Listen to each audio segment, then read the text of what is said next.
What's up, everybody? Nsima Inyang here out of the SuperTraining gym, and I'm lucky enough to be here with old Haugen, if that's how you say it correctly. Yeah, old Haugen, legendary strongman competitor, holds multiple records, still competing to this day at 69 years old. And this is awesome because I think we just finished the podcast, but also yesterday's podcast, Mark and I were talking about longevity in lifting, because we want to lift for as long as possible. We don't just want to do this for a short amount of time. And obviously, you're not just strong at your age, you're also competitive at your age. So when you look at your lifting career, what different things has allowed you to maintain such awesome longevity with what you do? I think being, using some common sense in terms of knowing when to quit, but I think one of the things that in terms of technique or programming is that using kind of the West Side method and applying it to Strongman. Probably 75% of my training that are towards strength training are dynamic and speed oriented, as opposed to just trying to haul up heavy weights. So trying to keep the hauling up of heavy weight to a minimum, but you have to do it if you're going to be strong. But doing dynamic training is very important. Okay, so actually, that's a really good point. Now, well, let's say like we look at a month of your training. How much of that month would you be doing close to run rep maxes or 90% lifts? And then how much of the training is going to be speed and dynamic effort type work? Couple of the weeks out of the month would I hit any kind of close to max. I would, I don't go by the month, I really go by the week. And in a week training, I will do, sub-max training with speed on, I say 60 to 75% of the time. Wow. So like another cool thing though is like on the podcast, we talked about your bicep injury. You tore your bicep. And obviously, throughout an athlete's career, they're gonna suffer a lot of different injuries. But I think that what you mentioned in terms of the way you approach injuries is something that I found really, really cool and something that a lot of athletes can get something from. So when you have injuries, how do you go about rehabbing them? Well, first of all, I don't listen to the doctor. No, that's not true, really, but I try to be very aggressive. I think that no matter what injury it is, whether small or like a major thing, like an injury from a surgery and stuff like that, you just got to try to work out around the injury, try to avoid hurting what is injured already. So, like if a rehab from like a bicep tear, obviously you got to rest it and then you got to start moving it right away. You got to start moving. But initially it has to be moving with very light weights, something that you don't want to be doing anything, you can do more, but you got to do less. It's really important to just hold yourself back, but then keep progressing it, and then it will come back really fast if you move. The problem is that people are like, oh, well, I don't want to do light stuff, I will wait. So they do nothing, and then when they start doing it, they do too much. That's what typically happens. Because like we said, when you injure a joint, so many of the muscles get deactivated, so many of the little muscles that we don't even think about it or have name for gets totally deactivated, and you need to start reactivating those first. And you can only do that by doing slow motions, doing very, very light weights and careful movements. It's really interesting you said, like, don't listen to your doctor, because I had a knee surgery a few years back and they told me not to move for like 3 weeks. And like starting to move, like I was able to rehab in like 8 or 9 weeks just because I started doing something. And that's the same thing that you just mentioned. Yeah, it's like I had hip replacements on both sides and stuff like that. And I was, walking immediately, obviously. They want you to walk, that's one of the things. But I started exercising, starting squatting and deadlifting very quickly. Well, on that note, like you're still able to deadlift over 700 pounds at this point? No, I not right now, no. Okay. I don't know how much I could do right now, but I would, I'm way off of that at this point, but I'd like to get back up to 600 plus at least. 600 plus? Yeah, I don't care if I'd lift much more than that, but Yeah. I need to have that because I'm still chasing the world record in the double overhand axle. I think I can beat that record, but I need to have a stronger deadlift. Yeah. Because now it's 520 something, but it's too close to my max to be able to hold on with that thick bar. You know, real quick, I want the camera to see this. You guys see my fist, right? Okay, I want you to look at my fist or my hand versus Odd's hand. It's tiny. I have a child's hand and a child's wrist, you know?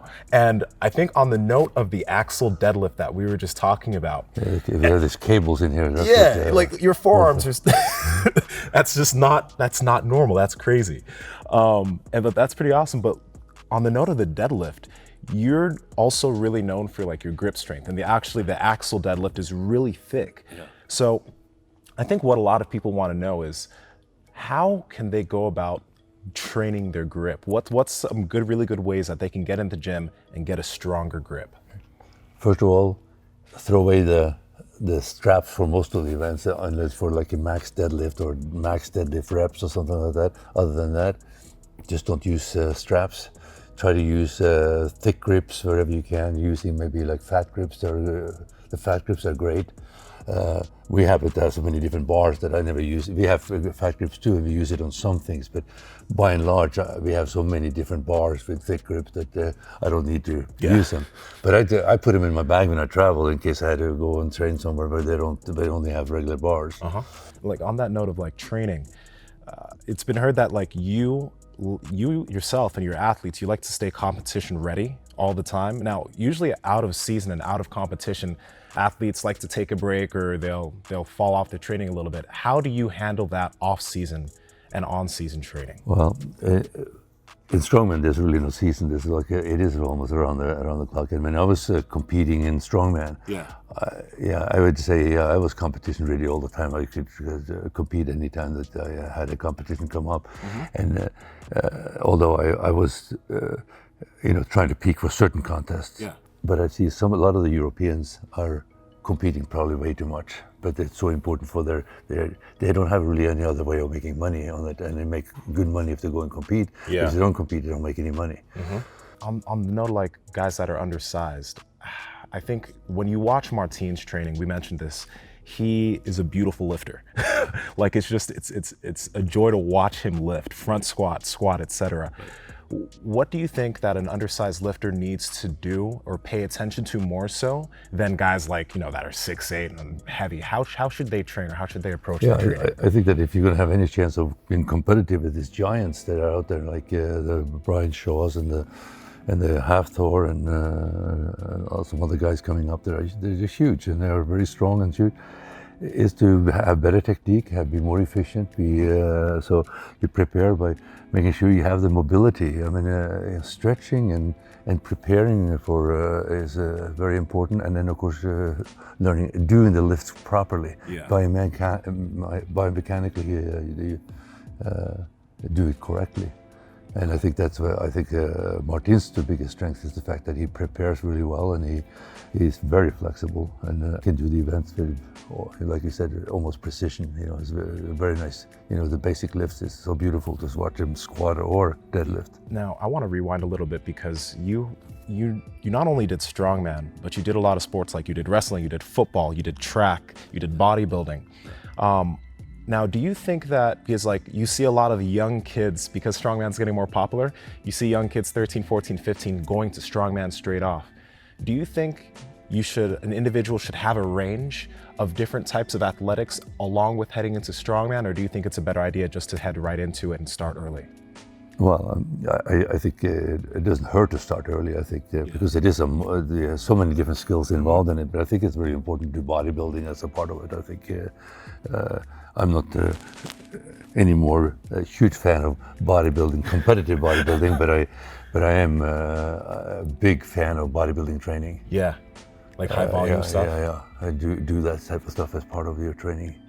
Like for example, I mean, biceps is very important for in strongman. Not to be necessarily be a strong bicep, but it has to be sort of durable. It's got to be able to withstand grabbing stones, grabbing things without tearing your muscles. I didn't actually tear my biceps. I actually knocked it off. I hit the tire with like the edge of the tire, like it popped off. So I said, what happened there? You know, I hadn't even lifted. I hadn't actually grabbed it yet. Yeah. But I hit it wrong, and so you know, preparing your joints and stuff like that, doing bodybuilding movements to strengthen your joints. I think the muscles are surrounding the joints, biceps. Would that be like higher rep stuff too? Yeah, like that? yeah, of course. Yeah, you can do 15 to 20 reps sometimes. And okay.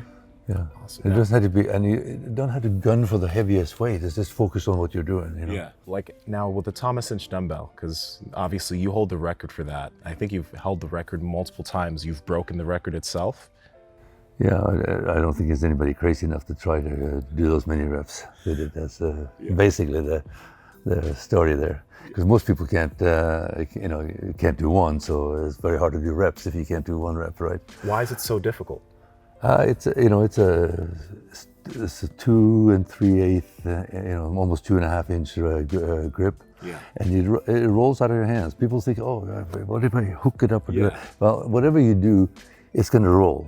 So the best thing to do is to grab it and stabilize it like that. So I grab it straight on, and the thumb is really what controls the roll on it, and then just lift it.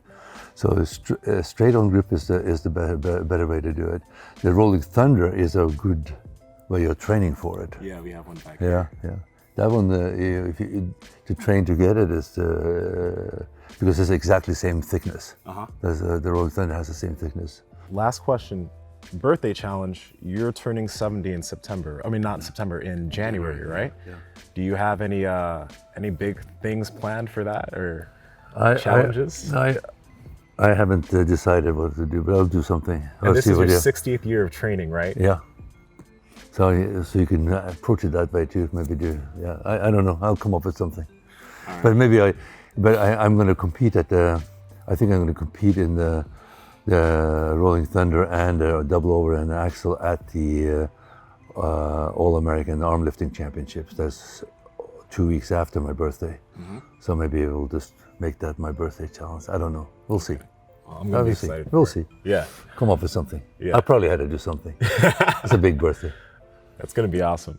Well, Odd, where can people find you online, wherever, like, where they want to find you? You can on Facebook, of course, Odd Haugen, on Instagram at Odd Haugen.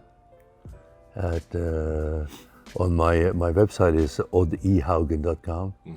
And of course, you can also find us at the Training Hall by Odd Haugen, which we have both on Instagram and and Facebook and stuff like that. Awesome. And, well, it was like, honestly, it was awesome to be able to talk to you. And honestly, I want to get my grip going because I think my grip is weak. Well, we're going to try. We're going to mess with the rolling. We're going to do a Rolling Thunder. Yeah, but thank you. It was awesome talking to you and getting all this information. And everybody, hope you guys enjoyed this. Check out the podcast with Odd Haugen. This is Nsima from the SuperTraining Gym, and we're out.